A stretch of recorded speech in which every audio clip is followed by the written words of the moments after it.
medsos terhadap semua individu Dulkibin dengan melakukan peralihan isu, opini, penggiringan publik terhadap isu dan narasi yang berkembang.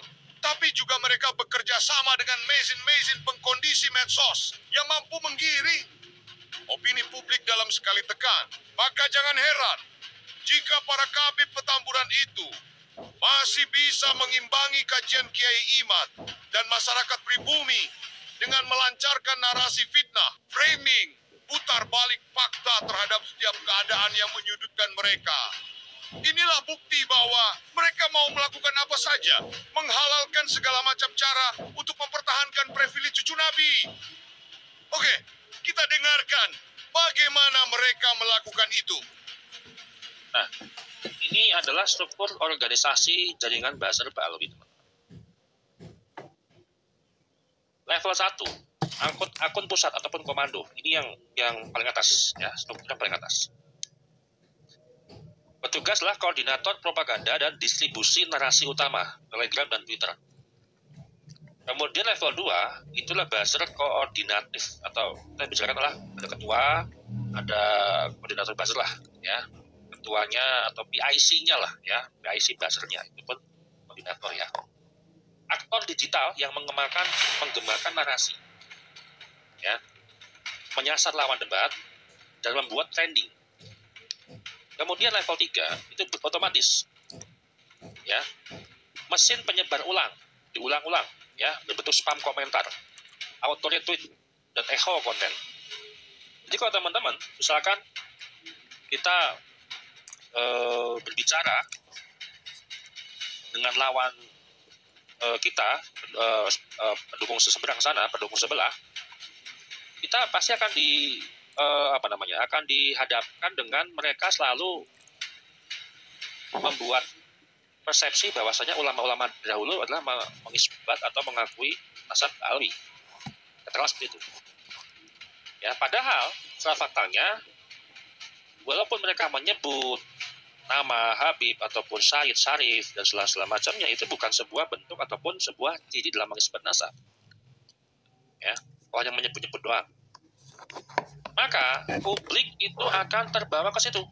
Baik pendukung Ba'alwi yang organik akan terbawa narasi ke situ. Jadi algoritmanya itu gampang tebak. Satu contoh, ya, mereka mengakui ulama-ulama terdahulu adalah yang mengisbat mazhab Ba'alwi. Kemudian yang mendukung Kaimat ataupun yang menolak mazhab Ba'alwi adalah kaum Wahabi dan Syiah. Sedangkan data fakta kan enggak seperti itu. Toh mereka juga menerima kok referensi pengakuan daripada ulama-ulama Wahabi atau Syiah. Contoh, Syekh Madin Rojai, ulama Syiah Iran, Imamiyah, itu yang dijadikan sumber referensinya. Kemudian Ibrahim bin Mansur, ya, ulama Wahabi Mekah, itu yang menjadi sumber referensi Ba'alwi untuk mengisbat mazhab Ba'alwi. Itu mereka jadikan kok. Jadi standar ganda inilah yang tidak sinkron dengan faktanya. Ya, teman-teman harus paham di sini. Ya, teman-teman harus paham bahwasannya ketika publik berbicara originalitas dari sebuah data dibalikkan dengan sebuah narasi yang tidak sesuai dengan fakta, kebanyakan orang kita akan terpengaruh dengan narasi. Ya, tidak lagi melihat data nomor sekian yang bilang narasi kebanyakan orang. Maka tidak heran pendukung mereka itu ataupun mukibin ini banyak kok ulama-ulama terdahulu yang mengisbat mazhab Ba'alwi. Ya, kenapa? Tergiring sebuah opini tadi. Ya.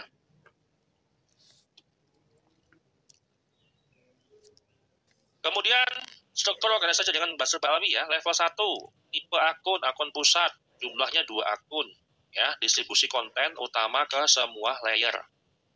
Kemudian level 2, buzzer itu 6 akun, reply massal, push narasi, trending hashtag. Kemudian level 3, boot otomatis.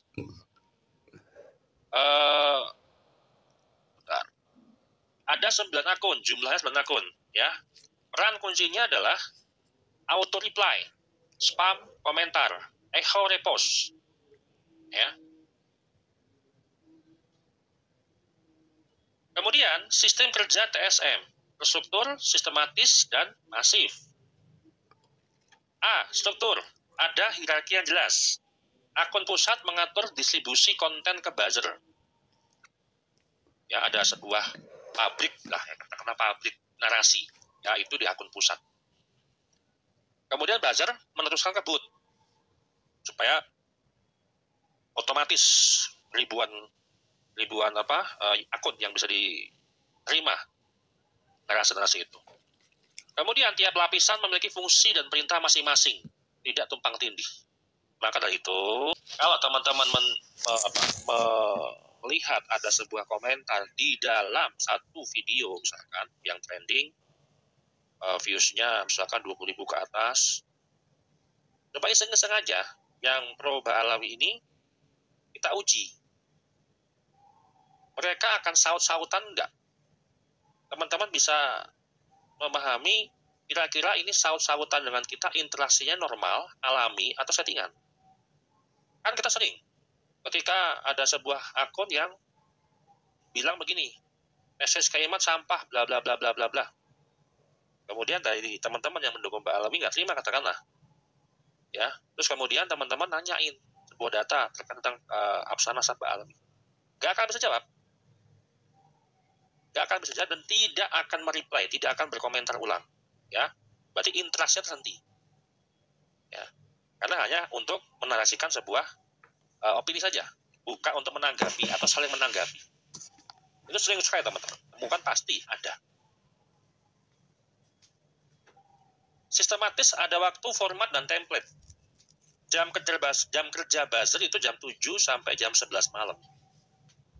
Dengan puncaknya itu jam 10 pagi dan jam 9 pagi. Template narasinya adalah cucu Nabi tak perlu diuji. Ya, siapa kamu? Berani nilai nasab habaib. Ulama Wahabi sedang memecah belah umat. Nah, ini narasi yang seringkali identik yang diungkapkan mereka.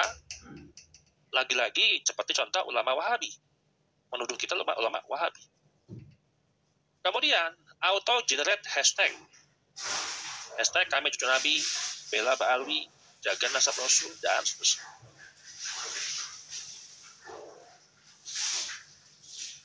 Kemudian masif, volume aktivitas dan platform multi kanal. Ya, dari X itu 6 akun aktif dengan komentar per hari 1.200 lebih. Tokoh pembongkar dan tagar viral targetnya. Tokoh pembongkar itu mensajikan ya keimatnya atau mungkin yang sering aktif itu kayak Gus Aziz Jazuli, kemudian Ki Haji Nur Ihya, kemudian Ki Haji Ubaidillah Tamamuji ataupun Dr. Sugeng yang sering aktif ya sebagai tokoh pembongkarnya.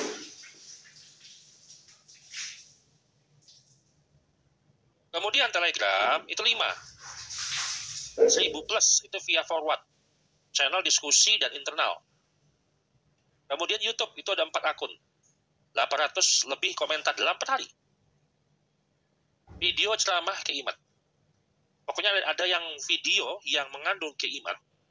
Siapapun itu yang mengupload, re-upload, membuat konten ataupun podcast dengan keimat, itu sebagai sasarannya. TikTok, akunnya 3, ya, 500 lebih komentar. Mengulangi potongan-potongan video opini. Di video-video opini itu ya kita sering lah, ya. Di YouTube pun juga banyak kok, ya. Itu seperti contoh akun-akun yang bela Ba'alawi itu juga sering memotong-motong. Ya, contoh kayak kemarin postingan Caimin kepada Gus Nusron, ya. Kemudian dijawab oleh Gus Nusron. Hari ini videonya, tapi dijawabnya adalah beberapa pekan yang lalu. Ketika Gus Nusron ketemu dengan salah satu daripada Habib Ba'alawi. Kan nggak sinkron, jadi bukan sebuah tindak lanjut sebuah klarifikasi data ataupun klarifikasi sebuah pernyataan. Ya, ini yang memframing kami. Motong-motong itu lagi diupload. Ya. Kemudian Facebook itu 2, 400 komentar lebih, ya, grup alumni pesantren dan umum. Jadi semua lapisan elemen yang menggunakan sosial media pada hari ini adalah menjadi sasaran target mereka. Nah, pola aktivitas lapangan, target serangan, ya, keimat, peneliti independen soal nasab, kemudian channel-channel YouTube pengkritik habaib, kemudian NU garis nasional. Jadi sasarannya itu ya termasuk YouTuber ataupun channel-channel yang mendukung terhadap kasus keimat, yang mengkritik Habib itu nanti akan dipastrik oleh mereka. Pola aktivitas lapangan, metodenya adalah reply bomb. Ini yang disebut bom nuklir katanya. 20-50 komentar serupa dalam 1 jam. Teman-teman pasti menemukan itu. Ketika teman-teman itu masuk ke kanal, ke channel ini dengan video ini komentar, akan menemukan lagi. Pindah lagi komentar yang ini, video ini, ketemu lagi, dan seterusnya dalam waktu 1 hari, dalam 1 jam.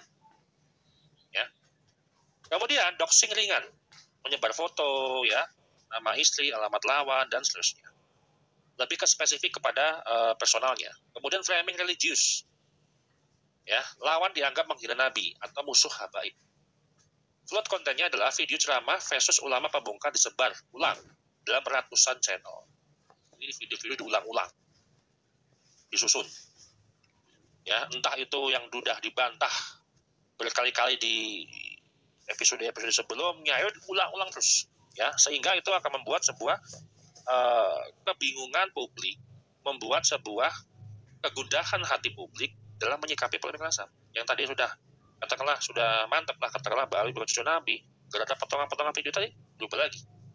Ya, ini supaya memelintirkan sebuah data dan fakta.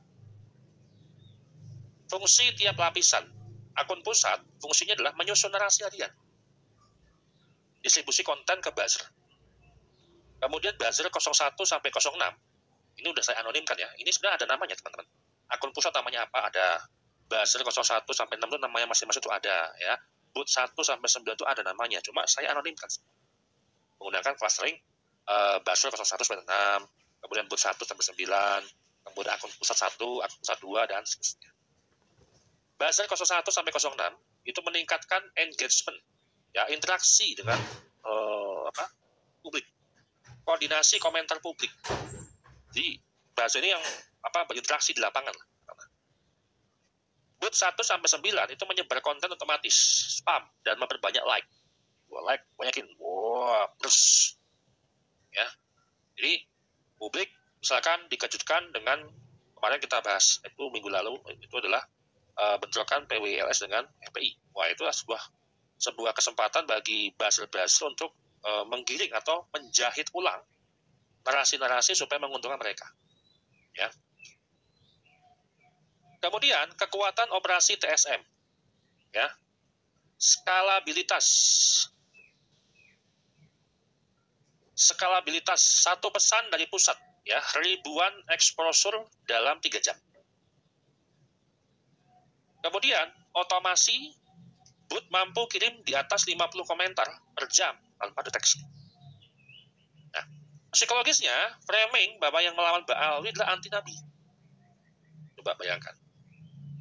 Kita sebagai pendukung TCC Iman yang secara notabene adalah sebuah kajian akademik yang berbasis ilmiah, dinarasikan adalah anti Nabi. Luar biasa itu framingnya. Sehingga masyarakat awam itu akan memandang, oh benar, Mukimat Imat ini ya memang narasinya hanya untuk memecah belah umat, membuat orang-orang awam ini seolah-olah membenci cucu Nabi, keturunan Nabi, dan seterusnya. Kan terbawa. Sehingga apa yang mereka pikirkan ke publik, ya udah nggak original lagi pemikirannya, sudah terpengaruh. Ya. Kemudian strategis, komentar mereka menyasar platform dengan engagement tertinggi, YouTube dan Twitter. Ya, ini interaksi yang sangat masif lah, ya. Teman-teman bisa melihat suatu kajian ilmu nasab ataupun kajian tentang nasab Ba'alwi ini sepanjang masa 2 tahun ini adalah yang banyak diketahui ataupun memahami ya di YouTube, X, atau mungkin TikTok, ya. Tapi lebih privilege adalah di YouTube, lebih enak, ya, bisa panjang videonya, podcast 1 jam 2 jam dan seterusnya. Nah, ini yang bahaya teman-teman, ya, efek digitalnya menjadi sebuah rekayasa digital jadinya, ya, menjadi sebuah rekayasa digital. Dampak yang pertama adalah trending narasi palsu.